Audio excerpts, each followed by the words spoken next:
Ako po si Sofia Mendoza at ito ang AP project ko about our field trip sa Barasoain Church at Casa Real Shrine. Number 4. Nandito na tayo sa loob ng Barasoain Church.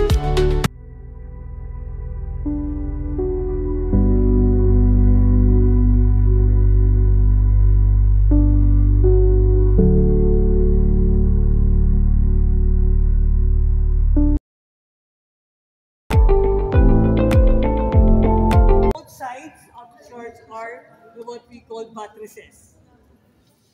Buttresses is yung parang haligin sa gilid ng simbahan. Then we also have the retablo. Most of us used to call it altar, diba?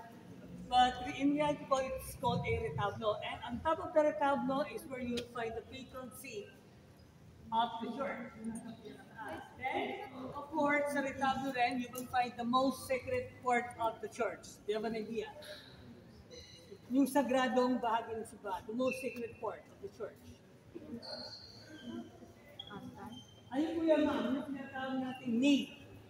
Or, minsan kasi tinatawag nila, ang tawag nila tabernakulo.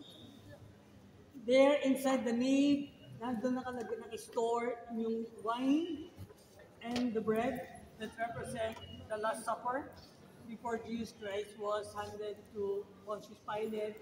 That Pontius Pilate delivered Jesus Christ to the Jew, and the Jew decided to crucify him. Then, on both sides of the retablo are what we call the transept. It represent the birth and death. Okay, yung transept natin. Then, this is what they call pulpit or pulpito. So, long ago, yung mga pare, after the mass there, sumasampa yung pare dito to deliver yung kanyang homily or yung sermon. So during those times, walang microphone. But since meron yung bawat simbahan, meron siyang tinatawag natin media naranja. Pero kasi dito wala. Yung media naranja, guys, is the dome-shaped thing on top of the church. Sa loob nun, makikita mo siya pag gano'n, diba? Concave. When you say media naranja, it means half of a lemon. But in-slice mo kasi yung lemon, parang dome-shaped siya. So, during Spanish time, separate yung upuan ng mga babae sa mga lalaki. Then after that, the door will be closed, together with the windows. So once the priest is standing here, meron na siyang hawak ng dalawang bagay.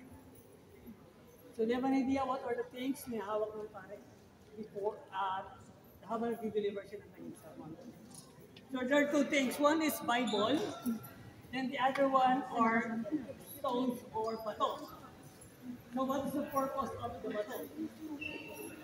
So yun po yung pinambabato sa mga natutulog habang nag-deliver ng sermon ng Papa. Pinaniwala kasi na tayo sa mortal sin na kapag natulog ka, habang nag-deliver ng sermon ng Papa, pinapasuwa ka ng demonyo sa katawan. Okay, that's the pulpit. So, at the top of the priest voice ko, yung voice niya nagpo-bounce doon sa media naranja so that yung mga nagsisimba can hear all the things na sinasabi ng pare, especially during the time when Noli Me Tangere is in circulation.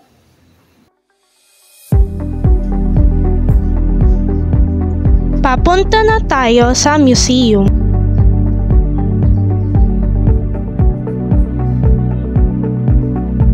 Nandito na tayo sa loob ng museum.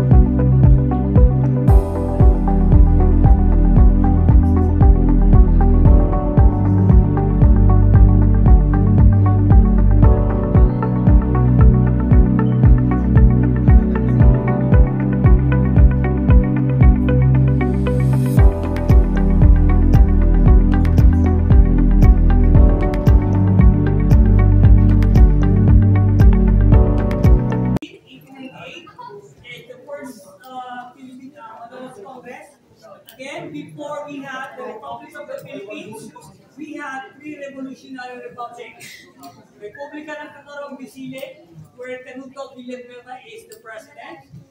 Revolutionary Republic of Liang Tabato, Emilio Aguinaldo is the president, and Apolinario Mabini is the President of the Cabinet. 1898, Ang sinasabi ng tourist guide, dito ginanap ang pagboto ni Emilio Aguinaldo as the first president ng Pilipinas at dito rin ginanap ang unang site ng Philippine Congress. then on September 15, the ratification of the Constitution. Sa pagtatapos natin sa Barsoing Church at Museo, answeran muna natin ang mga tanong na ito. Una, bakit kailangan pumunta dito as a student? Para sa akin, kailangan natin pumunta dito. Dahil dito naganap ang simula ng politika sa Pilipinas at marami makasaysayang naganap. Pangalawa, irerekomenda ba natin ito sa ibang school pang field trip? Sa akin, oo, dahil marami ako natutuhan dito, especially sa mga tradisyon ng simbahan at impluwensya at yung mga ganap na mga Espanyol dito sa Pilipinas. Ang pangatlo at huling tanong, ano ang naiiba sa Barsoing Church kesa sa ibang mga simbahan? Ang different niya guys, in my opinion, although gaya nga nasabi ko, may anti-baroque type at baroque type church tayo. Pero yung difference nito sa mga bagong church natin or sa ngayon, ito yung mga meron sa ngayon. Yung meron to, ito yung gaya ng sabi ni Kuya Remel, meron tong pulpit or pulpito. During that time kasi guys, wala naman tayong speaker, di ba? Yung pulpit, ay yun yung kanina nasa right side niya. Doon matayo yung mga pari natin. So doon sila nag-humili, ano po ba yung humili? Yung pagsisermon nila. So doon din nila sinasagawa, gaya ng sabi ko, may hawak silang bato, na kung saan, di ba, binabatungan nila, na kung saan, pag hindi ka nakikinig. Then, doon din nagsimula yung, that time yung, parang meron kasing racist na racism during that time na kung saan pag mababang Pilipino ka or may hirap ka, nasa uli ang ng church. Pinakadulo ka. So, ayun lang naman yung pagkakaiba din.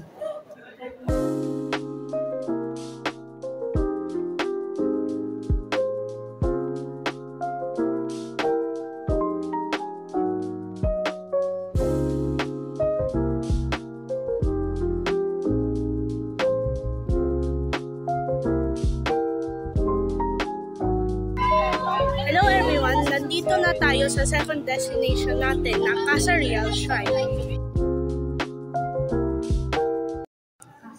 Casa Real.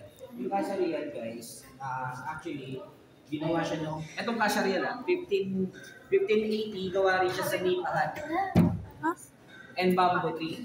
So by 1767, ginawa na siyang bato. So that time guys, ginagamit ko bilang tanggapan ng mga sa politika. So dito pinapapunta kung meron kang gagawin, kung meron kang katanungan. So most likely sa pamahalaan talaga to. So tanggapan siya ng Gobernador Silio. Ginamit siya ng Gobernador Silio. For short, yung kung bakit meron Casa Real. Okay? Ngayon na alam na natin ang historya ng Casa Real, sagutin natin ang mga tanong na ito. Bakit kailangan natin puntahan ito?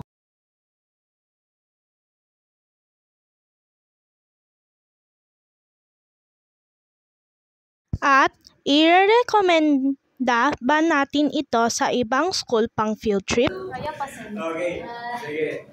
Then guys, recommended pa rin naman siya guys. Gawa ng syempre sa atin ngayon, ma-issue ang ma-issue ang politika sa atin . So mas magandang i-recommend to para ano ba yung background ng politika natin that time? Ano ba yung pinagkaiba or may pinagkaiba nga ba sa noon at ngayon? Pero tingin ko wala namang pinagkaiba. Ganun pa rin kung ano yung nangyayari sa una or sa nauna, ganun pa rin naman yung nangyayari hanggang sa ngayon. So, wala naman masyado. Pero, recommended siya as a background natin. Especially sa mga student natin, no? So, para hindi tayo nagiging, kung ano ba yung pinagdaanan ng politika natin dito, no? Sa bansa natin. Kaya nga sabi ko, first political natin is nangyari sa Kawit, Cavite. Ah. So, between Andres Bonifacio and Okay, guys. Thanks for watching!